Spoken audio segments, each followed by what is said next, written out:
ಮಾನ್ಯ ಕುಮಾರಣ್ಣ ಅವರು ಒಳ್ಳೆ ಮಾತು ಹೇಳಿದ್ದಾರೆ, ಅವ್ರ ಜೊತೆ ಕೂತ್ಕೊಂಡು ಚರ್ಚೆ ಮಾಡ್ತೀನಿ ಅಂತಕ್ಕಂಥದ್ದು. ಚರ್ಚೆ ಮಾಡೋಣ ಬನ್ನಿ ಅಂತ ಎರಡೆರಡು ಸತಿ ಕರೆದ್ರು ಹೋಗಿಲ್ವಂತೆ. ಇಲ್ಲ ಒಂದು ನಿಮಿಷ, ಹಾಗಲ್ಲ, ಅವ್ರಿಗೂ ಕೂಡ ಅವ್ರ ಕಾರ್ಯಕರ್ತರು ಅಂತಕ್ಕಂಥವ್ರು ಇರ್ತಾರೆ, ಅವರು ಕೂಡ ಚರ್ಚೆ ಮಾಡ್ಬೇಕಾಗುತ್ತೆ.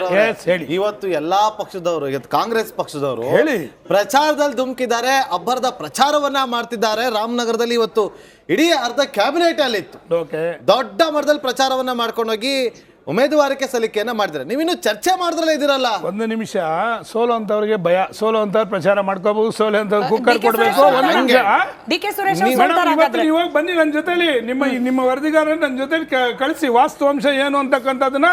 ಸಾಕಷ್ಟು ಜನ ಇವತ್ತು ಬಾಯ್ ಬಿಡಕ್ ಆಗ್ತಾ ಇಲ್ಲ, ಅಲ್ಲಿ ಒಳಗಡೆ ಯಾವ ರೀತಿಯ ತೀರ್ಮಾನಗಳಾಗಿದೆ ಅಂತಕ್ಕಂಥದನ್ನ. ಯಾಕೆ ಮತ್ತೆ ಕುಕ್ಕರ್ಗಳು ಕೊಡಬೇಕಿತ್ತು, ಯಾಕೆ ಸೀರೆಗಳು ಕೊಡಬೇಕಿತ್ತು, ಯಾಕೆ ದುಡ್ಡುಗಳು ಅನಿಸ್ತಾ ಇದ್ದಾರೆ? ಹಾಗಾದ್ರೆ ಮಂಡ್ಯದಲ್ಲಿ ನೋಡಿ ಬನ್ನಿ ಯಾವ ಪರಿಸ್ಥಿತಿ ಇದೆ ಅಂತಕ್ಕಂಥದ್ದು ಕುಮಾರಣ್ಣ ಅವರು ನೇರವಾಗಿ ಹೇಳಿದ್ದಾರೆ.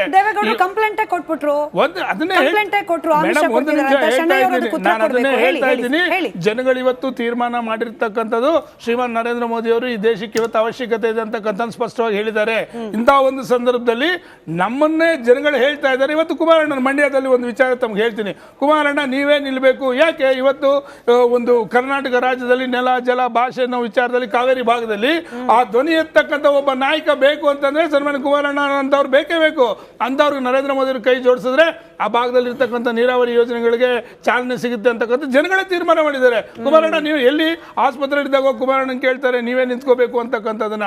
ಇಂಥ ಒಂದು ಪರಿಸ್ಥಿತಿ ಇರೋವಾಗ ನಮ್ಗೆ ಯಾವುದೇ ರೀತಿ ಪುಟ್ಟರಾಜು ಅವ್ರನ್ನ ನಿಲ್ಸಿದ್ರೆ ಇವೆಲ್ಲ ಆಗ್ತಿರ್ಲಿಲ್ಲ ಅಂತನಾ? ಮೇಡಮ್ ಒಂದು ನಿಮಿಷ, ಪುಟ್ಟರಾಜು ಅವ್ರನ್ನ ನಾವು ಯಾವತ್ತೂ ಕೂಡ ಚುನಾವಣೆಗಳು ನಡೆಯೋದು ಜನಗಳ ಅಭಿಪ್ರಾಯದ ಮೇಲೆ, ಜನಗಳ ಅಭಿಪ್ರಾಯದ ಮೇಲೆ. ಇವತ್ತು ನೀವು ಒಳೆಯೇಟು ಅಂತಕ್ಕಂಥ ವಿಚಾರ ಬೇರೆ ಆದರೆ ಜನಗಳ ಅಭಿಪ್ರಾಯ ಅಂತಕ್ಕಂಥದ್ದು ಬೇರೆ. ಜನಗಳೇ ಖುದ್ದಾಗಿ ಬಂದು ಪುಟ್ಟರಾಜಣ್ಣನು ಕೂಡ ಮನವೊಲಿಸಿದ್ದಾರೆ. ಪುಟ್ಟರಾಜಣ್ಣ ನೀವು ಕುಮಾರಣ್ಣ ನಿಂತ್ಕೊಳ್ಳಿದ್ದು ಪುಟ್ಟರಾಜ್ ಅವರು ಹೇಳಿದಾರಲ್ಲ, ಕುಮಾರಸ್ವಾಮಿ ಅವರು ನಾಮಿನೇಷನ್ ಹಾಕ್ಬಿಟ್ಟು ಹೋದ್ರೆ ಸಾಕು ನಾವು ನೋಡ್ಕೋತೀವಿ ಅಂತಕ್ಕಂಥ ಮಾತನ್ನ ಸನ್ಮಾನ್ಯ ಪುಟ್ಟರಾಜಣ್ಣ ಅವರು ಹೇಳಿದ್ದಾರೆ ಅಂತಕ್ಕಂಥದ್ದು. ಕಾನ್ಫಿಡೆನ್ಸ್ ಅಥವಾ ಓವರ್ ಕಾನ್ಫಿಡೆನ್ಸ್? ಕಾನ್ಫಿಡೆನ್ಸ್ ಇಲ್ಲ, ಓವರ್ ಕಾನ್ಫಿಡೆನ್ಸ್ ಅಲ್ಲ, ಜನಗಳ ಅಭಿಪ್ರಾಯ. ನಮ್ಮ ಒಗ್ಗಟ್ಟು ಇವತ್ತು ಪ್ರದರ್ಶನ ಮಾಡಿದ್ದೀವಲ್ಲ, ಒಗ್ಗಟ್ಟನ್ನ. ಅಮೃತ್ ಶೆಣೈ ಅವರ ಮಾತಾಡ್ತಾರೆ. ಅಮೃತ್ ಶೆಣೈ ಅವರೇ ನೋಡಿ, ಇವತ್ತು ನೀವು ಆಲ್ರೆಡಿ ಪ್ರಚಾರದವನ್ನ ಮಾಡ್ಕೊಂಡು ಹೋಗ್ತಾ ಇದ್ದೀರಿ. ನಿಮ್ಮ ಪಾರ್ಟಿಯಲ್ಲೂ ಕೂಡ ಒಳಪೆಟ್ಟುಗಳು ಬಂಡಾಯ ಬಿಸಿಗಳು ಶುರುವಾಗಿದೆ. ವೀಣಾ ಕಾಶ್ಯಪ್ನವ್ರನ್ನ ಕರೆಸ್ಬಿಟ್ಟು ಕೇವಲ ಕೋಲಾರ ಅಂತ ನೀವು ಆಗ್ಲೇ ಹೇಳಿದ್ರಿ. ಕೋಲಾರ ಅಷ್ಟೇ ಅಲ್ಲ, ವೀಣಾ ಕಾಶ್ಯಪ್ನವ್ರ ನಡೆ ಏನಾಗಿದೆ ಅಂತೇಳಿ ನಿಮಗೆ ಚೆನ್ನಾಗಿ ಗೊತ್ತಿರಬೇಕು. ಆದರೂ ಕೂಡ ಈ ನಿಮ್ಮಲ್ಲಿ ಪ್ರಚಾರ ಮಾಡ್ತಾ ಇದ್ದೀರಿ, ಇವ್ರು ಇನ್ನೂ ಕೂಡ ಚರ್ಚೆ ಮಾಡ್ಕೊಂಡು ಕೂತಿದ್ದಾರೆ. ಇದು ನಿಮ್ಗೆ ಎಷ್ಟು ಪ್ಲಸ್ ಪಾಯಿಂಟ್ ಆಗ್ಬೋದು? ಚರ್ಚೆ ಮಾಡ್ತಾರೆ, ಚರ್ಚೆ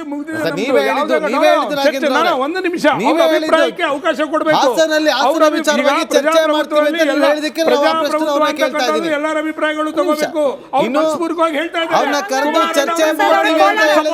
ಹಾಗಾದ್ರೆ ಕೋಲಾರದಲ್ಲಿ ಆಗಿದ್ದು ಪ್ರಜಾಪ್ರಭುತ್ವನ, ಕೋಲಾರದಲ್ಲಿ ಕಾಂಗ್ರೆಸ್ ಪಾಳ್ಯದಲ್ಲಿ ಎದ್ದಿದ್ದು ಪ್ರಜಾಪ್ರಭುತ್ವ ಅಂತ ನೀವು ಒಪ್ಕೋಬೇಕು. ಒಂದು ನಿಮಿಷ, ಪ್ರಜಾಪ್ರಭುತ್ವದಲ್ಲಿ ಅಭಿಪ್ರಾಯಗಳ ಸೇಕರಣೆ ಬೇರೆ, ಒಳಬು ಬೇಗುದಿ ಅಂತಕ್ಕಂಥದ್ದು ಬೇರೆ. ಇವ್ರು ಕೊಟ್ರೆ ನಾನು ಕೆಲಸ ಮಾಡಲ್ಲ ನಮ್ಮಲ್ಲಿ ಯಾರಾದ್ರೂ ಹೇಳಿದ್ದಾರೆ ಇದುವರೆಗೂ?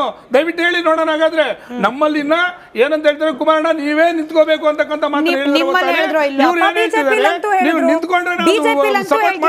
ಶೆಟ್ಟರ್ ಅವ್ರ ವಿಚಾರಕ್ಕಂತೂ ಬರ್ತಾ ಇರೋ ಸೋಷಿಯಲ್ ಮೀಡಿಯಾ ಪೋಸ್ಟ್ ಗಳನ್ನ ನೀವು ನೋಡಿರ್ತೀರಿ ಸಂಕೀರ್ತ ಅವರೇ.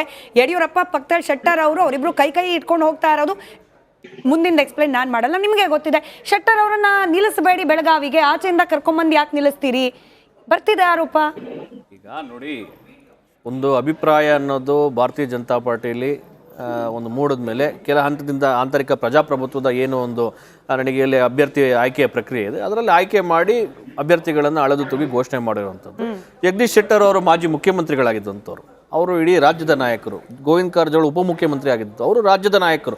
ಅವರು ಎಲ್ಲ ಬೇಕಾದ್ರೂ ಹೋಗಿ ಸ್ಪರ್ಧೆ ಮಾಡಿ ಗೆದ್ದು ಬರುವಂತ ಒಂದು ತಾಕತ್ತಿರುವಂತವ್ರು, ಒಂದು ಇದು ನಾನು ಹೇಳ್ತಿರುವಂತದ್ದು. ಈಗ ನಾನು ಒಂದ್ ನಿಮಿಷ ನನ್ನ ಈಗ ಅಲ್ಲ, ಕಾರ್ಯಕರ್ತರು ನೋಡಿ, ನಮ್ಮಲ್ಲಿ ಸುಪ್ರೀಂ ಕಾರ್ಯಕರ್ತನ ಯಾವ ನಾಯಕನೂ ಅಲ್ಲ, ನಮ್ಮಲ್ಲಿ ಸುಪ್ರೀಂ ಕಾರ್ಯಕರ್ತರ ಅಭಿಪ್ರಾಯ ಇದೆ. ಜಗದೀಶ್ ಶೆಟ್ಟರ್ ಅವರು ಬರಬೇಕು ಅಂತಿದ್ದು ಬೆಳಗಾಮಲ್ಲಿ ಅವ್ರನ್ನ ಅಭ್ಯರ್ಥಿ ಅಂತ ಘೋಷಣೆ ಮಾಡಿದ್ದಾರೆ. ಇವಾಗ ಕೆಲವರಲ್ಲಿ ಭಿನ್ನಾಭಿಪ್ರಾಯ ಇರ್ಬೋದು, ಆಕಾಂಕ್ಷಿಗಳಲ್ಲಿ ಭಿನ್ನಾಭಿಪ್ರಾಯ ಇರ್ಬೋದು, ಬಟ್ ಅದನ್ನೆಲ್ಲವನ್ನು ಕೂಡಿಸಿ ಶಮನ ಮಾಡುವಂತ ಕೆಲಸ ಯಡಿಯೂರಪ್ಪನವರ ನೇತೃತ್ವದಲ್ಲಿ, ಅವರ ಮಾರ್ಗದರ್ಶನದಲ್ಲಿ, ವಿಜೇಂದ್ರ ಅವರ ಅಧ್ಯಕ್ಷತೆಯಲ್ಲಿ ಅದಾಗ್ತಾ ಇದೆ.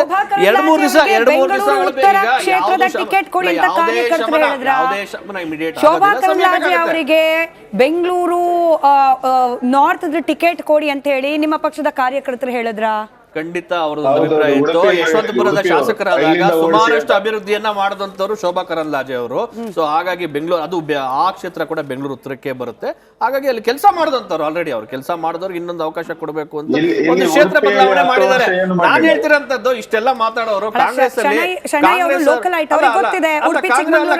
ಕಾಂಗ್ರೆಸ್ ಅವ್ರಿಗೆ ನಾನು ಹೇಳ್ತಿರೋಂಥದ್ದು ಏನಾಗ್ಬಿಡ್ತು, ಫಸ್ಟ್ ಸುತ್ತಿನಲ್ಲಿ ಸಚಿವರೇ ನಿಂತ್ಕೊಳ್ಳಿ, ಅವ್ರು ಯಾರು ಮಾತಾಡ್ಲಿಲ್ಲ, ಅವ್ರು ಯಾರು ನಿಂತ್ಕೊಳ್ಳಿಲ್ಲ, ಅವ್ರು ಮುಂದಕ್ಕೆ ಬರ್ಲಿಲ್ಲ. ಈಗ ಬಲವಂತವಾಗಿ ಬೇಕಿ ಗಂಟೆ ಕಟ್ಟಂತ ಕೆಲಸವನ್ನು ಮಾಡಿ ಅವ್ರ ಕುಟುಂಬದವರೇ ಕೊಟ್ಟಿದ್ದಾರೆ.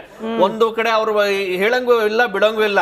ಇವಾಗ ಇಡೀ ದೇಶವೇ ನರೇಂದ್ರ ಮೋದಿ ಪ್ರಧಾನಿ 3ನೇ ಸತಿ ಆಗ್ಬೇಕು ಅಂತ ನಿಶ್ಚಯ ಮಾಡೋ ಸಂದರ್ಭದಲ್ಲಿ ಅವ್ರ ಮಾನ ಹಾನಿ ಆಗುವಂತದ್ದು ಒಂದೇ ಲಾಸ್ಟ್ ಟೈಮ್ ದೃಷ್ಟಿಗೆ ಗೆದ್ದಿದ್ದು ಒಂದೇ ಒಂದು ಸೀಟು 28ರಲ್ಲಿ ಕಾಂಗ್ರೆಸ್ ಅವರು. ಆಯ್ತಾ, ಈ ಬಾರಿ ಅದನ್ನೂ ಕಳ್ಕೊಳ್ಳುವಂತ ಎಲ್ಲಾ ಒಂದು ಪರಿಸ್ಥಿತಿ ಇವತ್ತಿದೆ. ಆ ಒಂದು ಹತಾಶಾ ಮನೋಭಾವದಿಂದಲೇ ಸೀರೆ ಹಂಚಕ್ ಹೋಗ್ತಿದ್ದಾರೆ. ದಬ್ಬಾಳಿಕೆ, ದೌರ್ಜನ್ಯ ಬೆಂಗಳೂರು ಗ್ರಾಮಾಂತರಲ್ಲಿ ಆಗ್ತದೆ. ಇವತ್ತು ಬೆಂಗಳೂರು ಗ್ರಾಮಾಂತರದಲ್ಲಿ ಜನ ನಿಶ್ಚಯ ಮಾಡಿದ್ದಾರೆ, ದೇಶಕ್ಕೆ ಒಬ್ಬ ಸಂತ, ಬೆಂಗಳೂರು ಗ್ರಾಮಾಂತರಕ್ಕೆ ಹೃದಯವಂತ ಅಂತ. ಹೃದರೋಗ ಕ್ಷೇತ್ರದಲ್ಲಿ ಸುಮಾರಷ್ಟು ಕೆಲಸವನ್ನ ಮಾಡಿರುವಂತ ಯಾವ ಅಭ್ಯರ್ಥಿ ಬೇಕು ಅಂತ ಆಯ್ಕೆ ಮಾಡ್ತಾರೆ. ಇವತ್ತು ಅರ್ಧ ಕ್ಯಾಬಿನೆಟ್ ಹೋಗಿ ಅಷ್ಟೊಂದು ಜನ ಎಲ್ಲ ಇದು ಮಾಡಿ 100 ಕೋಟಿ ಇರೋರು ಈ ತರ ದೌರ್ಜನ್ಯ ದಬ್ಬಾಳಿಕೆ ಮಾಡೋರು ಬೇಕಾ? ಒಳ್ಳೆ ಕೆಲಸ ಮಾಡೋಂಥ ಸೌಮ್ಯ ಸ್ವಭಾವ ಇಟ್ಕೊಂಡು ಒಳ್ಳೆ ಕೆಲಸ ಮಾಡೋರು ಬೇಕಾ ಅಂತ ಜನ ಆಯ್ಕೆ ಮಾಡ್ತಾರೆ. ಅವ್ರಿಗೆ ಒಂದು ಮಾತಿದೆ. ಆಗ್ಲೇ ಶೆಣೈ ಅವರೊಂದು ಮಾತನ್ನು ಹೇಳ್ತಿದ್ರು, ಉಡುಪಿಲಿ ಅವರೇನು ಕೆಲಸ ಮಾಡಲಿಲ್ಲ ಅಂತಕ್ಕಂಥದ್ದನ್ನ. ಸ್ವಾಮಿ, 89% ಅವರು ಹಾಜರಾತಿ ಇದೆ ಅವ್ರದ್ದು ಇದರಲ್ಲಿ ಪಾರ್ಲಿಮೆಂಟಲ್ಲಿ. ಸರಿ ಸುಮಾರು 20 ಚರ್ಚೆಗಳಲ್ಲಿ ಅವ್ರು ಭಾಗವಹಿಸಿದ್ದಾರೆ. ನಿಮಗೆ ದಯವಿಟ್ಟು ನಿಮ್ಮ ಒಂದು ನಿಮಿಷ ತಮ್ಮ ಗಮನಕ್ಕಿರ್ಲಿ, ನೀವೇನು ಮಾಡಿಲ್ಲ ಅಂತಕ್ಕಂಥ ಮಾತನ್ನ ಉಡುಪಿ ವಿಚಾರ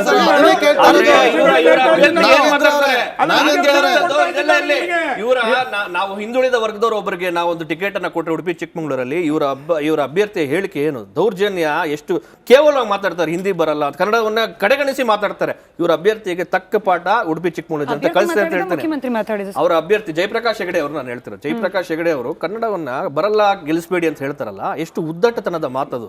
ಇವ್ರು ಏನಾದ್ರು ಮಾತಾಡ್ಬೇಕಾದ್ರೆ ಇವ್ರ ಅಭ್ಯರ್ಥಿ ಎಷ್ಟು ಸರಿ ಇದ್ದಾರೆ, ಯಾವ ರೀತಿ ಸನ್ನಡತೆ ಇದೆ, ಯಾವ ರೀತಿ ನಡವಳಿಕೆ ಇದೆ ಅಂತ ಫಸ್ಟ್ ಕಾಂಗ್ರೆಸ್ ತಮ್ಮಂತ ಪ್ರಶ್ನೆ ಮಾಡ್ಕೊಳ್ಳಿ. ಅಮೃತ್ ಶೆಣೈ ಅವರೇ, ಇವತ್ತು ಒಂದು ಗಮನಿಸಿದ್ರೆ ಇವತ್ತು ಬಹಳ ಬೆಳವಣಿಗೆ ಆಗ್ತಾ ಇರುವಂಥದ್ದು. ಯಾರೇ ನೋಡಿದ್ರು ಕೂಡ ನಿಮ್ಮ ಶಾಸಕರು, ನಿಮ್ಮ ಸಚಿವರು ಅಲ್ಲಿ ಮೋದಿ ಅವರನ್ನು ಡೈರೆಕ್ಟ್ ಆಗಿ ಟಾರ್ಗೆಟ್ ಮಾಡ್ಕೊಂಡ್ಬಿಟ್ಟಿದ್ದಾರೆ. ಒಂದು ಕಡೆ ಗೋ ಬ್ಯಾಕ್ ವಿಚಾರ, ಈ ಗೋ ಬ್ಯಾಕ್ ಅನ್ನ BJP ಪಾಳದಲ್ಲಿ ಒಂದಷ್ಟು ಚರ್ಚೆಗಳಾಗ್ತಾ ಇದ್ರೆ, ಕಾಂಗ್ರೆಸ್ ಪಾಳದಲ್ಲಿ ಮೋದಿ ಅವರನ್ನ ಟಾರ್ಗೆಟ್ ಮಾಡಿಕೊಂಡು ಹೇಳಿಕೆಗಳನ್ನ ಕೊಡ್ತಾ ಇರೋದು. ಈ ಹೇಳಿಕೆಗಳು ನಿಮಗೆ ಡ್ಯಾಮೇಜ್ ಆಗುತ್ತೆ ಅಂತ ಅನಿಸ್ತಾ ಇಲ್ವಾ? ಮೋದಿ ಅವರು ನಮ್ಮ ದೇಶದ ಪ್ರಧಾನಮಂತ್ರಿ, ಅವರು ಮಾಡಿದ ವೈಫಲ್ಯಗಳನ್ನು ಹೇಳುವುದು ನಮ್ಮ ಕರ್ತವ್ಯ ಮತ್ತು ಜವಾಬ್ದಾರಿ. ಡ್ಯಾಮೇಜ್ ನಾವು ಸುಳ್ಳು ಹೇಳಿದ್ರೆ, ವೈಯಕ್ತಿಕ ಟೀಕೆ ಮಾಡಿದ್ರೆ, ಕಪಾಳಕ್ಕೆ ಹೊಡಿ ಅಂತಂದಿದ್ದು ಅದಕ್ಕೆಲ್ಲ ಸ್ಪಷ್ಟೀಕರಣ ಕೊಟ್ಟಿದ್ದಾರೆ. ಮತ್ತೆ ಇವರು ಜಯಪ್ರಕಾಶ್ ಹೆಗಡೆ ಅವರ ಹೇಳಿಕೆ ಬಗ್ಗೆ ಏನ್ ಹೇಳಿದ್ರು ಅದಕ್ಕೂ ಕೂಡ ಸ್ಪಷ್ಟೀಕರಣ ಕೊಟ್ಟಿದ್ದಾರೆ. ಇವರು ಯಾವುದನ್ನ ತಿರುಚಿ ಜನರ ಎದುರು ಹೇಗೆ ಇಟ್ಟು ವೋಟ್ ಗಳಿಸ್ಲಿಕ್ಕಾಗ್ತದೆ ಎಂಬ ಆಲೋಚನೆ ಬಿಟ್ರೆ ನೇರವಾಗಿ ಸತ್ಯದ ದಾರಿಯಲ್ಲಿ ಯಾವತ್ತೂ ಇವರು ಚುನಾವಣೆ ಎದುರಿಸುವುದಿಲ್ಲ. ಈಗ ನಾನು ಇವರಿಗೆ ಪ್ರಶ್ನೆ ಕೇಳೋದು, ಶೋಭಾ ಕರಂದ್ಲಾಜೆ ಅವರು ಅಷ್ಟು ಅಭಿವೃದ್ಧಿ ಕೆಲಸ ಮಾಡಿದಾರಂತಾದ್ರೆ ಯಾಕೆ ಈ ಕ್ಷೇತ್ರವನ್ನ ತ್ಯಜಿಸಿ ಬೆಂಗಳೂರು ಹೋಗಿ ನಿಲ್ಲುವುದು? ಯಾವ ಅವಶ್ಯಕತೆ ಇತ್ತು? ಮತ್ತೆ ಇವರು ಪದೇ ಪದೇ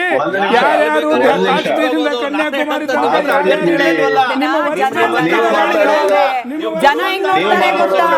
ನೆಲೆ ನಾಗೇಂದ್ರ ಅವರೇ, ಇದನ್ನ ಚುನಾವಣಾ ದೃಷ್ಟಿಯಿಂದ ಹೆಂಗ್ ಗಮನಿಸ್ತಾರೆ ಗೊತ್ತಾ ಜನ? ನಿಂತ ಕ್ಷೇತ್ರದಲ್ಲಿ ವಿಶ್ವಾಸ ಗಳಿಸಿಕೊಳ್ಳುವಲ್ಲಿ, ಆ ವಿಶ್ವಾಸ ಕಾಪಾಡಿಕೊಳ್ಳುವಲ್ಲಿ ವಿಫಲರಾಗಿದ್ದಾರೆ. ಅದಕ್ಕೆ ಒಂದು ಕ್ಷೇತ್ರದಿಂದ ಇನ್ನೊಂದು ಕ್ಷೇತ್ರಕ್ಕೆ ವಲಸೆ ಹೋಗಿದ್ದಾರೆ. ನಾನು ಕೇವಲ ಒಬ್ಬ ಅಭ್ಯರ್ಥಿಯನ್ನ ಗುರಿಯಾಗಿ ಇಟ್ಕೊಂಡು ಹೇಳ್ತಿಲ್ಲ, ಕ್ಷೇತ್ರ ಬದಲಾವಣೆ ಮಾಡಿದವರು. ಒಂದು ನಿಮಿಷ ನಿಮ್ಮ ಮಾತಿಗೆ ಉತ್ತರ ಕೊಡ್ತೀನಿ. ಹಾಗಾದ್ರೆ ಒಬ್ಬರು ಒಂದು ಕ್ಷೇತ್ರದಲ್ಲಿ ನಿಂತು ಒಳ್ಳೆ ಇಲ್ಲ ಹೇಳಿ ಸರ್. ನೋಡಿ, ಅವರು ಪದೇ ಪದೇ ಎರಡೂ ಪಾರ್ಟಿಯವರು ಹೇಳ್ತಾರೆ ಜನ ತೀರ್ಮಾನ ಆಗಿದೆ. ಇವರಿಗೆ ಕರ್ನಾಟಕದ 6 ಕೋಟಿ ಜನ ಇವರ ಕಿವಿಯಲ್ಲಿ ಬಂದು ಹೇಳಿದ್ರ? ಕಳೆದ ಚುನಾವಣೆಯಲ್ಲಿ ಜನರ ತೀರ್ಮಾನ ನೋಡಿದ್ದೇವೆ ನಾವು. ಕಳೆದ ಚುನಾವಣೆಯಲ್ಲಿ 1 ವರ್ಷ ಹಿಂದೆ ನಡೆದ ಚುನಾವಣೆಯಲ್ಲಿ ಜನರ ತೀರ್ಮಾನ ನೋಡಿದ್ದೇವೆ. ಜನ ಇವತ್ತು ಕಾಂಗ್ರೆಸ್ನ ಗ್ಯಾರಂಟಿ ಸ್ಕೀಮ್ಗಳಿಂದ ಜನ ಇವತ್ತು ಈ ಭಾವನಾತ್ಮಕ ವಿಷಯಗಳಿಗೆ ಬೆಲೆ ಕೊಡದೆ ಖಂಡಿತವಾಗಿ ಕೂಡ ಈ ಬಾರಿ ಒಂದು 20 ಅಮೃತ್ ಶೆಣೈ ಅವರೇ, ವೀಣಾ ಕಾಶ್ಯಪ್ನವರ ಒಂದು ಸ್ಟೇಟ್ಮೆಂಟ್ ನೀವು ನೋಡಿದ್ರಿ ಅಂತ ನಾನು ಭಾವಿಸ್ತೀನಿ. ಗ್ಯಾರಂಟಿ ಅಂತೇಳಿ ಮಹಿಳೆಯರಿಗೆ ಗ್ಯಾರಂಟಿ ಕೊಟ್ಟಿದ್ದಾರೆ, ಮಹಿಳೆಯರಿಗೆ ಅನ್ಯಾಯ ಕೂಡ ಮಾಡಿದಂತೇಳಿ ನಿನ್ನೆ ಅವರು ಸ್ಟೇಟ್ಮೆಂಟ್ ಕೊಟ್ಟಿದ್ದಾರೆ. ಅದು ದೊಡ್ಡ ಪತ್ರಿಕೆಗಳಲ್ಲಿ ಸುದ್ದಿ ಆಗಿದೆ. ನಿರ್ಮಲಾ ಸೀತಾರಾಮನ್ ಅವರ ಪತಿ ಒಬ್ಬರಿದ್ದಾರೆ, ಅವರು ಕೇಂದ್ರ ಸರ್ಕಾರದ ಬಾಂಡ್ಗಳ ವಿಚಾರ ದೊಡ್ಡ ದೊಡ್ಡ ಸ್ಟೇಟ್ಮೆಂಟ್ ಕೊಡ್ತಾರೆ. ಸುಬ್ರಹ್ಮಣ್ಯ ಸ್ವಾಮಿ ಇದ್ದಾರೆ ಬಿಜೆಪಿ ಅವರು ಸ್ಟೇಟ್ಮೆಂಟ್ ಕೊಡ್ತಾರೆ. ನೀವು ಆಯ್ದ ಕಾಂಗ್ರೆಸ್ನವರ ಒಂದು ಸ್ಟೇಟ್ಮೆಂಟ್ ಮಾತಾಡಬೇಡಿ. ಸಹಸ್ರಾರು ಕಾಂಗ್ರೆಸ್ ನಾಯಕರ ಸ್ಟೇಟ್ಮೆಂಟ್ ಗಳನ್ನ ನೋಡಿ ಇವತ್ತು ಜನ ಈ ಗ್ಯಾರಂಟಿ ಯೋಜನೆಗಳನ್ನು ಮೆಚ್ಕೊಂಡಿದ್ದಾರೆ ಮತ್ತು ಅದು ಸಫಲ ಆಗಿದೆ. ಆ ಕಾರಣಕ್ಕೆ ಖಂಡಿತವಾಗಿ ಕರ್ನಾಟಕದ ಜನ ಕಾಂಗ್ರೆಸ್ಗೆ ವೋಟ್ ಹಾಕ್ತಾರೆ. ಶೆಣವರೇ, ತಮಗೊಂದು ಪ್ರಶ್ನೆ ಇದೆ, ತಾವು ಆಗ್ಲೇ ಕೇಳ್ತಾ ಇದ್ರಿ ಜನಗಳ ತೀರ್ಮಾನ ಅಂತಕ್ಕಂಥದ್ದನ್ನ. ಉದಾಹರಣೆಗೆ ನಿಮಗೊಂದು ಕೋಲಾರ ವಿಚಾರದ ಹೇಳ್ತೀನಿ. ಸರ್, ಸುಮಾರು 1991ರಿಂದ ಕೂಡ ಮುನಿಯಪ್ಪನವ್ರು ಗೆದ್ಕೊಂಡ್ ಬರ್ತಾ ಇದ್ರು. ಕಳೆದ ಚುನಾವಣೆಯಲ್ಲಿ ಮುನಿಯಪ್ಪನವ್ರ ವಿರುದ್ಧವಾಗಿ ಆ ಭಾಗದಲ್ಲಿ ಬಿಜೆಪಿ ತನ್ನ ನೆಲೆನೆ ಕಂಡುಕೊಂಡಿರಲಿಲ್ಲ.